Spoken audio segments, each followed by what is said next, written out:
ಮಕ್ಕಳೇ ಎಲ್ರಿಗೂ ನಮಸ್ಕಾರ. ನಾನು ನಿಮ್ಮ ಕನ್ನಡ ಶಿಕ್ಷಕಿ ಪವಿತ್ರ.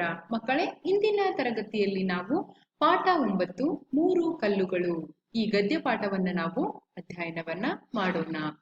ಪಾಠ ಪೂರ್ವ ಚಟುವಟಿಕೆ. ಈ ಚಿತ್ರಗಳ ಬಗ್ಗೆ ಮಾಹಿತಿಯನ್ನು ಕೇಳಿ ತಿಳಿಯಿರಿ.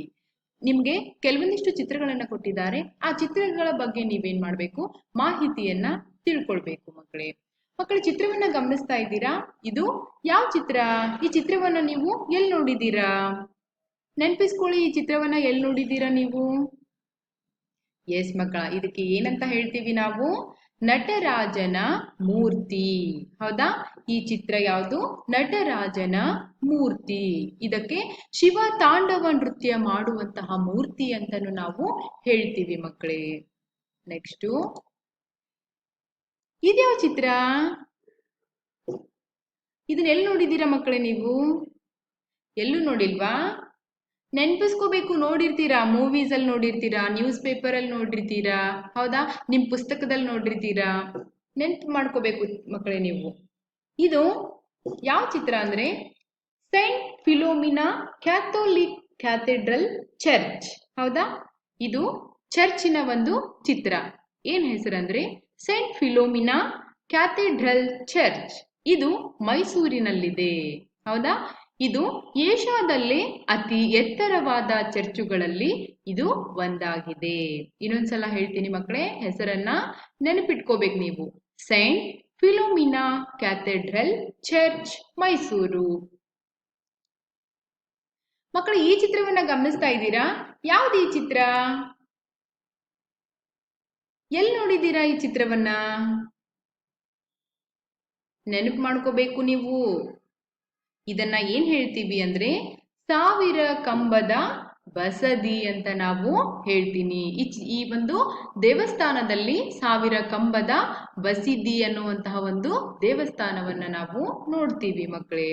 ಇದು ಜೈನ ದೇವಾಲಯ. ನಂತರ ಕರ್ನಾಟಕದ ಮೂಡಬಿದಿರೆಯಲ್ಲಿ ಈ ಸಾವಿರ ಕಂಬದ ದೇವಾಲಯವನ್ನ ನಾವೇನ್ ಮಾಡ್ತೀವಿ, ನೋಡ್ತೀವಿ. ಈ ಬಸದಿಯನ್ನ ನಾವು ಮೂಡಬಿದಿರೆಯಲ್ಲಿ ನೋಡ್ತೀವಿ. ನಂತರ 1,000 ಸ್ತಂಭಗಳಿಗೆ ಹೆಸರುವಾಸಿಯಾಗಿದೆ. ಇಲ್ಲೆಲ್ಲ ನೋಡ್ತಾ ಇದ್ದೀರಾ ನೀವು, ಹೌದಾ? ಸ್ತಂಭಗಳನ್ನ ನೋಡ್ತಾ ಇದ್ದೀರಾ, ಹೌದಾ? ಎಷ್ಟು ಸ್ತಂಭಗಳಿವೆ ಇಲ್ಲಿ? 1,000 ಸ್ತಂಭಗಳಿವೆ. ಎಲ್ಲಿ ಕಂಡು ಬರುತ್ತಿದ್ದು? ಕರ್ನಾಟಕದ ಮೂಡಬಿದಿರೆಯಲ್ಲಿ ಕಂಡು ಬರುತ್ತದೆ. ಏನ್ ಹೆಸರಿದ್ದು? ಸಾವಿರ ಕಂಬದ ಬಸದಿ ಅಥವಾ ಬಸದಿ ಅಂತ ನಾವು ಹೇಳ್ತೀವಿ. ಇದು ಯಾವ ದೇವಾಲಯ ಅಂದ್ರೆ ಇದು ಜೈನ ದೇವಾಲಯ. ನಂತರ ಈ ದೇವಸ್ಥಾನವು ಚಂದ್ರನಾಥ್ ದೇವಸ್ಥಾನ ಎಂದು ಕರೆಯಲ್ಪಡುತ್ತದೆ. ಹೌದಾ? ಈ ಸಾವಿರ ಕಂಬದ ಬಸದಿ ಇರತಕ್ಕಂತ ಒಂದು ದೇವಾಲಯವನ್ನ ಚಂದ್ರನಾಥ್ ದೇವಸ್ಥಾನ ಅಂತನೂ ನಾವೇನ್ ಮಾಡ್ತೀವಿ, ಕರಿತಾ ಇದ್ದೀವಿ ಮಕ್ಕಳೇ. ನೆಕ್ಸ್ಟು, ಇದ್ಯಾವ ಚಿತ್ರ? ತುಂಬಾ ಕಡೆ ಅಂದ್ರೆ ನೀವು ತುಂಬಾ ಸಲ ಈ ಒಂದು ಸ್ಥಳಕ್ಕೆ ನೀವೇನ್ ಮಾಡ್ತೀರಿ, ಟ್ರಿಪ್ಗೆ ಹೋಗಿರ್ತೀರಾ ನೀವು. ಎಲ್ಲಿ ನೋಡಿದ್ದೀರಾ ಈ ಚಿತ್ರವನ್ನ?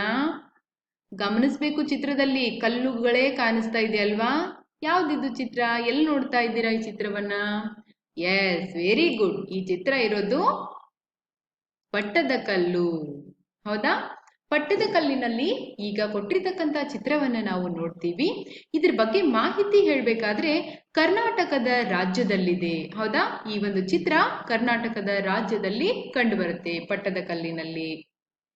ನಂತರ ಇಲ್ಲಿನ ಶಿಲ್ಪಕಲೆಯ ವಿಶಿಷ್ಟತೆ ಏನಂದ್ರೆ ದಕ್ಷಿಣ ಭಾರತದ ದ್ರಾವಿಡ ಶೈಲಿ ಹಾಗೂ ಉತ್ತರ ಭಾರತದ ಆರ್ಯ ಶೈಲಿ ಎರಡನ್ನ ಇಲ್ಲಿ ಕಾಣಬಹುದು. ಹೌದಾ?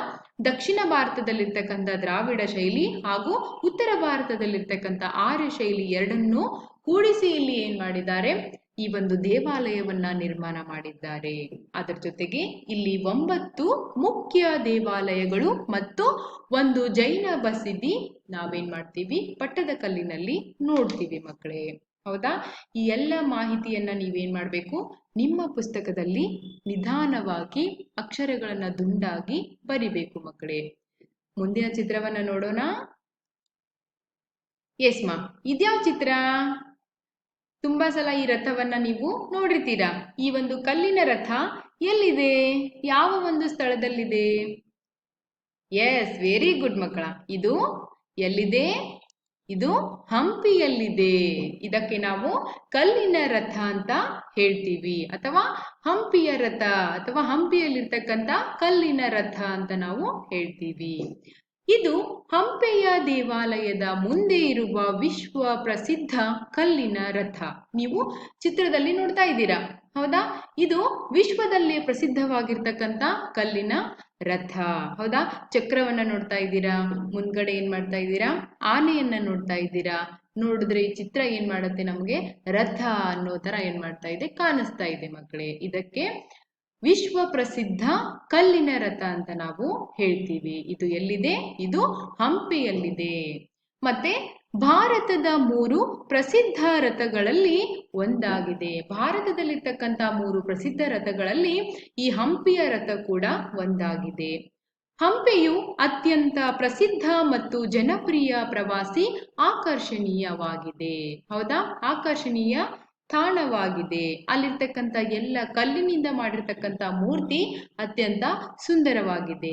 ಅಲ್ಲಿ ಜನಪ್ರಿಯವಾಗಿರ್ತಕ್ಕಂಥ ಕಲ್ಲಿನ ಮೂರ್ತಿಯನ್ನ ನೋಡ್ಲಿಕ್ಕೆ ಸಾಕಷ್ಟು ಜನ, ಅಂದ್ರೆ ನೋಡ್ಲಿಕ್ಕೆ ಸಾಕಷ್ಟು ಜನರು ಏನ್ ಮಾಡ್ತಾರೆ, ಹೋಗ್ತಾರೆ ಮಕ್ಕಳೇ.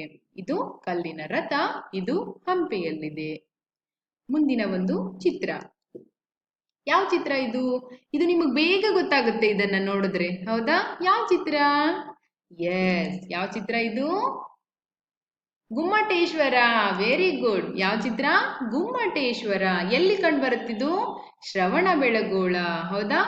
ಶ್ರವಣಬೆಳಗೊಳದಲ್ಲಿ ನಾವು ಗುಮ್ಮಟೇಶ್ವರನ ಮೂರ್ತಿಯನ್ನ ನಾವೇನ್ ಮಾಡ್ತೀವಿ, ನೋಡ್ತೀವಿ. ಗುಮ್ಮಟೇಶ್ವರ ಪ್ರತಿಮೆ ಕರ್ನಾಟಕದ ಶ್ರವಣಬೆಳಗೊಳದಲ್ಲಿ ವಿಂಧ್ಯಗಿರಿಯಲ್ಲಿರುವ ಒಂದು 57 ಫೂಟ್ ಅಥವಾ 17 ಮೀಟರ್ ಎತ್ತರದ ಏಕಶಿಲೆಯ ಪ್ರತಿಮೆಯಾಗಿದೆ. ಪ್ರತಿಮೆ ಅಂತ ಅಂದ್ರೆ ಈಗ ನೋಡ್ತಾ ಇದ್ದೀರಲ್ವಾ, ಇದಕ್ಕೆ ನಾವು ಪ್ರತಿಮೆ ಅಂತ ಹೇಳ್ತೀವಿ, ಹೌದಾ? ಇದು ಶ್ರವಣಬೆಳಗೊಳದಲ್ಲಿದೆ. ಇದು 57 ಫೂಟ್ ಅಥವಾ 17 ಮೀಟರ್ ಎತ್ತರವಾಗಿರ್ತಕ್ಕಂಥ ಏಕಶಿಲೆ ಮೂರ್ತಿ ಅಂತ ನಾವು ಹೇಳ್ಬಹುದು ಮಕ್ಕಳೇ. ನಂತರ ಈ 3 ಕಲ್ಲುಗಳು ಪಾಠವನ್ನ ತಿಳಿದುಕೊಳ್ಳುವುದಕ್ಕಿಂತ ಮುಂಚೆ ಈಗ ಪದಗಳ ಅರ್ಥಗಳನ್ನ ತಿಳಿದುಕೊಳ್ಳುವುದು ಅತ್ಯಂತ ಮುಖ್ಯ.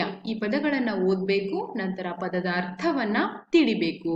ವಿಗ್ರಹ ಅಂದ್ರೆ ಪ್ರತಿಮೆ. ಈಗ ನೀವೆಲ್ಲ ಏನ್ ಮಾಡಿದ್ರಿ, ಗುಮ್ಮಟೇಶ್ವರ ವಿಗ್ರಹವನ್ನ ನೋಡಿದ್ರಿ, ಹೌದಾ? ವಿಗ್ರಹ ಅಂದ್ರೆ ಪ್ರತಿಮೆ ಅಂತ ಅರ್ಥ ಆಗತ್ತೆ. ಶ್ರವಣಬೆಳಗೊಳದಲ್ಲಿ ನಾವು ಗುಮ್ಮಟೇಶ್ವರನ ವಿಗ್ರಹವನ್ನ ನೋಡುತ್ತೇವೆ. ನಂತರ ಸುಂದರ, ಚೆಲುವು, ನೋಡ್ಲಿಕ್ಕೆ ಅತ್ಯಂತ ಸುಂದರವಾಗಿರುವಂತದ್ದ ಹೂಗಳನ್ನ ನೀವೇನ್ ಮಾಡ್ತೀರಿ, ನೋಡ್ತಾ ಇರ್ತೀರಾ, ಹೌದಾ? ಈಗ ಪಟ್ಟದಕಲ್ಲಿರ್ತಕ್ಕಂಥ ಎಲ್ಲ ದೇವಾಲಯಗಳು ಕೂಡ ಅತ್ಯಂತ ಸುಂದರವಾಗಿ ಕಾಣ್ತಾ ಇದೆ, ಹೌದಾ? ನೆಕ್ಸ್ಟು ಸಹಿಸು ಅಂದ್ರೆ ತಾಳು ಅಂತ ಅರ್ಥ ಆಗತ್ತೆ. ಈಗ ಏನಾದ್ರೂ ನೋವಾದಾಗ ಮನೇಲಿ ಹೇಳ್ತಾ ಇರ್ತಾರೆ, ನೋವನ್ನ ಸಹಿಸ್ಕೋಬೇಕು ಅಂತ, ಹೌದಾ? ತಾಳಿಕೊಳ್ಳೋದು, ತಾಳಿದವನು ಬಾಳಿಯಾನು, ಹೌದಾ? ಸಹಿಸು ಅಂದ್ರೆ ತಾಳು ಅಂತ ಅರ್ಥ. ಮಕ್ಕಳೇ, ಇಂದಿನ ತರಗತಿಯಲ್ಲಿ 3 ಕಲ್ಲುಗಳು ಪಾಠಕ್ಕೆ ಸಂಬಂಧಪಟ್ಟಿರ್ತಕ್ಕಂಥ ಪಾಠ ಪೂರ್ವ ಚಟುವಟಿಕೆಯಲ್ಲಿನ ಚಿತ್ರಗಳ ಮಾಹಿತಿಯನ್ನ ತಿಳ್ಕೊಂಡಿದ್ದೀರಿ. ಅದರ ಜೊತೆಗೆ 3 ಕಲ್ಲು ಪಾಠದ ಪದಗಳ ಅರ್ಥವನ್ನ ತಿಳ್ಕೊಂಡಿದ್ದೀರಿ. ದಯವಿಟ್ಟು ಮಕ್ಕಳೇ, ಪ್ರತಿಯೊಂದು ಪದಕ್ಕೂ ಒಂದು ಸ್ವಂತ ವಾಕ್ಯವನ್ನ ಮಾಡಲಿಕ್ಕೆ ಪ್ರಯತ್ನ ಮಾಡಬೇಕು. ಆ ಸ್ವಂತ ವಾಕ್ಯವನ್ನ ನಿಮ್ಮ ಪುಸ್ತಕದಲ್ಲಿ ಬರಿಬೇಕು. ಮತ್ತೆ ಈ 3 ಕಲ್ಲುಗಳು, ಹೌದಾ, ಈ ಅತ್ಯಂತ ಸುಂದರವಾಗಿರ್ತಕ್ಕಂಥ ಕಥೆಯನ್ನ ನಿಮಗೆ ಕೊಟ್ಟಿದ್ದಾರೆ. ಆ ಕಥೆಯನ್ನ ಮುಂದಿನ ತರಗತಿಯಲ್ಲಿ ನಾನು ನಿಮಗೆ ತಿಳಿಸ್ಕೊಡ್ತೀನಿ. ಅಲ್ಲಿವರೆಗೂ ಧನ್ಯವಾದಗಳು. ಒಳ್ಳೆಯದಾಗಲಿ.